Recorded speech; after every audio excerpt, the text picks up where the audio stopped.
Hi friends, welcome to my channel. నేను మీ Kamakshi. Friends, ఎలాగున్నారు? అందరూ బాగున్నారు ఫ్రెండ్స్. అయితే ఈరోజు నేను బగారా రైస్ ట్రై చేశానండి. చాలా బాగా కుదిరింది. అయితే నేను ఫస్ట్ గ్యాస్ మీద గిన్నె పెట్టి చక్కగా దాంట్లో నెయ్యి పోసుకున్నానండి. 2 స్పూన్లు నెయ్యి పోసి చక్కగా అందులో బిర్యానీ ఆకు, దాల్చిన చెక్క, లవంగ, లాలిక్కాయ, జాజికాయ, జాంపత్రి ఇవన్నీ వేసి చక్కగా బాగా ఫ్రై చేసుకోవాలండి.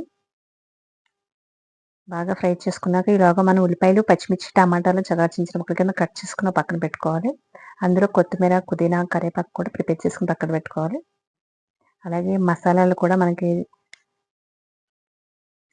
ఓకేనండి. బాగా ఎగిపోయినాయి. చక్కగా ఇందులో మనం ఉల్లిపాయలు, టమాటాలు వేసుకుని బాగా ఫ్రై చేయించుకోవాలండి. ఉల్లిపాయలు, టమాటా వేసి బాగా ఫ్రై అయిన తర్వాత చక్కగా బాగా ఫ్రై అవ్వాలండి. చిన్న చిన్న ముక్కల కింద కట్ చేసుకుని మనం ముందుగా పెట్టుకోవాలి.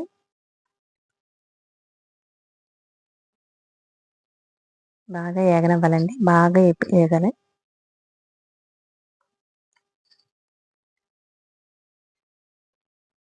ఓకే. మనకి బాగా ఎగినాయి కదండీ! ఈలోగా మనం పచ్చిమిర్చి ముక్కలు కూడా చక్కగా అందులో వేసుకొని అవి కూడా బాగా ఫ్రై చేసుకోవాలండి.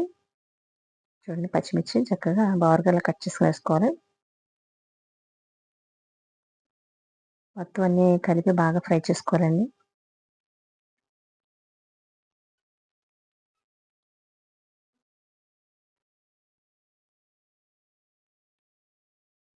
మనం ముందుగా ప్రిపేర్ చేసుకున్నాం కదండీ! అల్లం, వెల్లుల్లి, జీలకర్ర, ధనియాలు, గసగసాలు, దాల్చిన చెక్క, లవంగ, యాలక్కాయ ఇవన్నీ పేస్ట్ ఆడేసుకొని చక్కగా 2 స్పూన్లు వేసుకొని అది కూడా బాగా మగ్గనివ్వాలండి. బాగా అది కూడా ఫ్రై అయ్యేట్టుగా మొత్తం అంతా కలుపుకోవాలండి. బాగా కలిపిన తర్వాత చక్కగా బాగా మగ్గనివ్వాలి.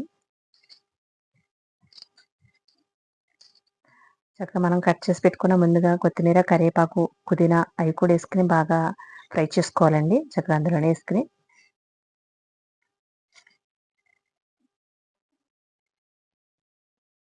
అయితే నేను 2 లోటాల రైస్ తీసుకున్నానండి. మనకి లోటాకొచ్చి లోటాల నీళ్ళు పోసుకోవాలి.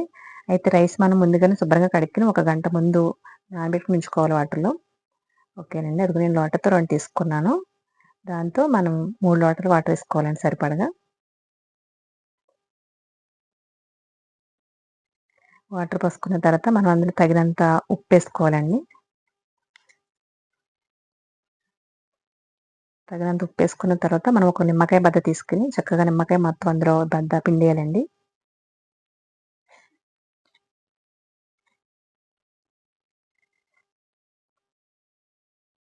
నిమ్మకాయ బద్ద మొత్తం రసం అందులో బాగా పిండేసి మొత్తం పిండిన తర్వాత బాగా కలిపేసుకొని చక్కగా మూత పెట్టేసుకొని ఉంచుకోవాలి బాగా మరిగేదాకా.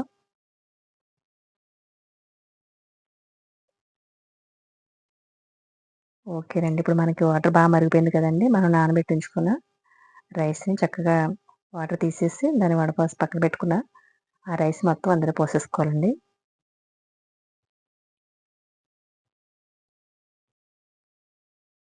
చక్కగా ఏసేసి మొత్తం ఒకసారి కలిపేసి మూత పెట్టేసి ఉంచాలి.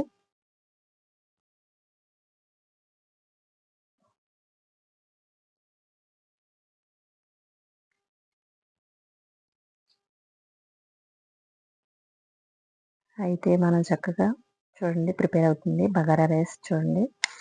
వాసన చాలా కమ్మగా వస్తుందండి. చాలా బాగుంది. ఎందుకంటే అందులో మనం నెయ్యి వాడాం కదా! ఆ ఫ్లేవరు, మసాలా, మసాలా కూడా మనం తక్కువ వేసామండి. చాలా బాగుంది. పిల్లలు కూడా ఉత్తిదే ఇష్టంగా తింటారు. కాకపోతే ఇందులోకి నేను కర్రీ వచ్చి మటన్ కర్రీ చేశానండి. చాలా బాగుంది. ఓకేనండి. అదిగోండి బగారా రైస్ రెడీ అయ్యింది చక్కగా. ఓకేనండి. బగారా రైస్ ఇంక నేను ట్రై చేస్తున్నాను. Bagara rice, mutton curry first time తింటున్నాను నేను కూడా. కానీ చాలా బాగా కుదిరిందండి. చాలా టేస్టీగా అయితే ఉంది. సూపర్‌గా ఉందండి. చాలా బాగుంది. మీరు కూడా ట్రై చేయండి. చాలా బాగుంటది. పిల్లలైతే చాలా ఇష్టంగా తింటారు. ట్రై చేయండి.